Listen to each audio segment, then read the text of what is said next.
Chat GPT নাকি সবার চাকরি খেয়ে নিচ্ছে, লাখে লাখে মানুষ নাকি বেকার হয়ে যাচ্ছে, চ্যাট জিপিটি নাকি সবার রিসার্চ লিখে দিচ্ছে।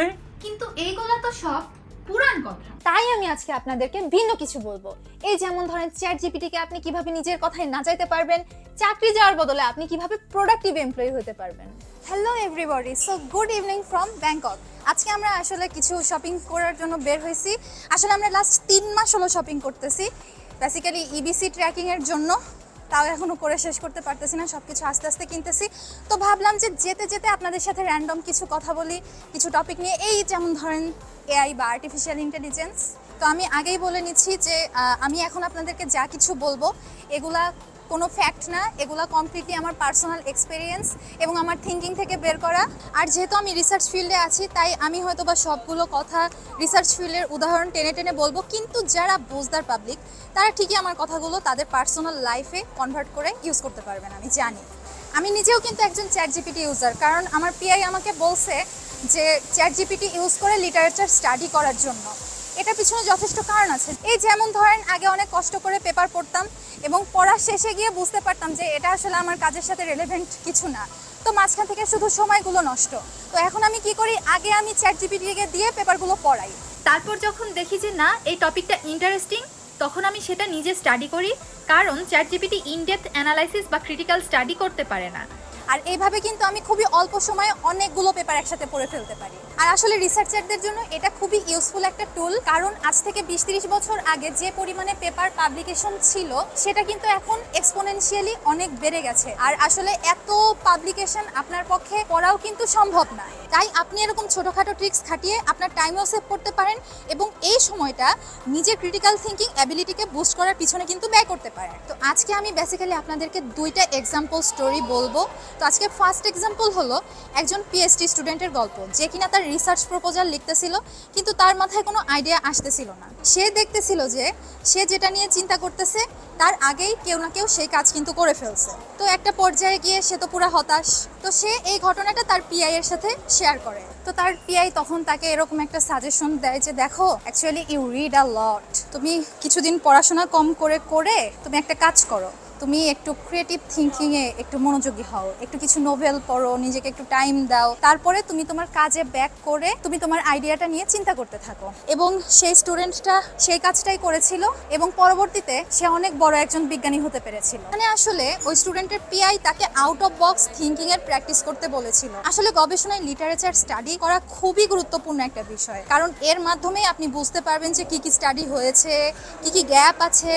এটা আপনি কোনোভাবেই স্কিপ করতে পারবেন না। কিন্তু আপনি যদি রিসার্চার হিসেবে শুধুমাত্র গ্যাপ পূরণের চিন্তা করেন, তাহলে আপনার মধ্যে থেকে ক্রেজি, ইউনিক এবং ফ্যান্টাস্টিক কিছু বের হয়ে আসা কিন্তু খুবই অসম্ভব একটা ব্যাপার। আর এইভাবে আপনি দেখবেন যে আপনার চিন্তা ভাবনা একটা নির্দিষ্ট জায়গায় সীমাবদ্ধ হয়ে গেছে এবং আপনি ঘুরে ফিরে সেই জিনিসগুলোই চিন্তা ভাবনা করতেছেন। আর এই কাজ কিন্তু আপনার চাইতে চ্যাট জিপিটি সত্যিকার অর্থেই অনেক ভালো করতে পারে। যেমন আপনি যদি একটা রিসার্চ পেপার দিয়ে ওকে জিজ্ঞাসা করেন যে সেই রিসার্চের ইম্পর্টেন্ট ফাইন্ডিংসগুলো বের করে দিতে, ও আপনার চাইতে অনেক ইফিশিয়েন্টলি সেটা বের করে দিবে। এখন একবার ভেবে দেখেন যে চ্যাট জিপিটি যে কাজটা আপনার চাইতে অনেক বেটার ওয়েতে করতে পারে, সেই জিনিসের পিছনে যদি আপনি সময় নষ্ট করেন, তাহলে কিন্তু আপনি এই ফাস্ট মুভিং ইউনিভার্সে টিকে থাকতে পারবেন না। ডারউইনের সার্ভাইভাল অফ দ্য ফিটেস্ট থিওরির ইমপ্লিমেন্ট কিন্তু এখানে করে দেখতে পারেন। এখন চলে আসি এক্সাম্পল 2-তে। শুধু কিন্তু চ্যাট জিপিটি না, আপনি একটু খেয়াল করলেই হয়তো দেখতে পারবেন যে আশেপাশে অ্যাকচুয়ালি অনেক সফটওয়্যার চলে আসছে যেগুলো কিন্তু লিটারালি আপনাকে রিপ্লেস করতে সক্ষম। যেমন ধরেন, মনে করেন যে আপনি মার্কেটিং সেক্টরে কাজ করেন, তো এখন আপনার কোম্পানি এমন একটা সফটওয়্যার কিনলো, যেমন পারপেচুয়া একটা সফটওয়্যার আছে যেটা অটোমেটিক্যালি অ্যাড রান করতে পারে। এখন 1 মাস পর আপনার বস দেখলো যে আপনি পুরা মাসে মাত্র 100 টাকার সেলস আনতে পারতেছেন, কিন্তু আপনাকে বেতন দিতে হচ্ছে 50,000 টাকা। অন্যদিকে মাত্র 500 টাকার সাবস্ক্রিপশন কিনেই সেই এআই সফটওয়্যারটা কিন্তু তাকে এনে দিতে পারতেছে 1000 টাকার সেলস। তাহলে আপনিই বলেন, আপনার কোম্পানি আপনাকে চাকরিতে রাখবে নাকি ওই সফটওয়্যারটাকে চাকরিতে রাখবে? 2টা সিনারিওই কিন্তু আপনি ওভারকাম করতে পারবেন যদি আপনি আউট অফ বক্স চিন্তা করেন। চ্যাট জিপিটি বা অন্যান্য সফটওয়্যার শুধুমাত্র সেটাই চিন্তা করতে পারে যা তাকে শেখানো হয়েছে, অর্থাৎ এটা সার্চ ইঞ্জিনেরই আরেকটা অ্যাডভান্সড ভার্সন। কিন্তু মানুষের চিন্তা করার অ্যাবিলিটি কিন্তু তার থেকে অনেক গুণ বেশি। তাই আপনি চাইলেই কল্পনায় বহুদূর চলে যেতে পারবেন, যা ChatGPT কখনোই পারবে না। ও আসলে সেটুকুর মধ্যেই কল্পনা করতে পারবে যেটুকুর ইনপুট ওকে দেয়া হয়েছে। যেমন ChatGPT BCS এক্সামে পাশ করেছে ঠিকই, কিন্তু বাংলা ভাষা এবং সাহিত্য সেকশনে সে পেয়েছে মাত্র 5, কারণ সারা ইন্টারনেট ঘেটেও কিন্তু উত্তরগুলো সে খুঁজে বের করতে পারেনি এবং এগুলোর উপর কোনো ওয়েবসাইটও সে খুঁজে পায় নাই। অন্যদিকে আন্তর্জাতিক বিষয়ে কিন্তু সে ঠিকই ফুল মার্কস পেয়েছে। সো আপনি যখন আসলে বিগার পিকচারের দিকে তাকান যে আল্লাহ ও তো সব জানে, কারণ ওর কাছে সব ওয়েবসাইটের অ্যাক্সেসই আছে, কিন্তু আমার ব্রেইনে তো এত কিছু একসাথে ধরে রাখা সম্ভব না, ঠিক ওই মুহূর্তটাতেই কিন্তু আপনি হতাশ হয়ে পড়েন। আপনি ওই মুহূর্তটাতে ভুলে যান যে এটা জাস্ট একটা টুলস এবং এটার নিয়ন্ত্রণ কিন্তু আপনার হাতে। কম্পিউটার আবিষ্কারের পর যেমন অনেক চাকরি চলে গিয়েছিল কিন্তু নতুন অনেক চাকরির ক্ষেত্র তৈরি হয়েছিল, ঠিক তেমন এআই আসার ফলে অনেক চাকরি যেমন চলে যাবে, ঠিক তেমন নতুন নতুন অনেক চাকরির ক্ষেত্র তৈরিও হবে। তাই আপনার সবসময় লক্ষ্য রাখা উচিত যেন আপনি আপনার স্কিল আপগ্রেডে মনোযোগী হন। সো কিভাবে আউট অফ বক্স চিন্তা করা যায়? বিজ্ঞানী আইনস্টাইনকে একবার এই প্রশ্ন করা হয়েছিল এবং তিনি উত্তর দিয়েছিলেন, If you want your children to be intelligent, read them fairy tales. If you want them to be more intelligent, read them more fairy tales. অর্থাৎ নিজের লজিক্যাল কল্পনা করার ক্ষমতাকে বুস্ট করা, যা আপনার এবং এআই এর মধ্যে পার্থক্য তৈরি করতে পারবে।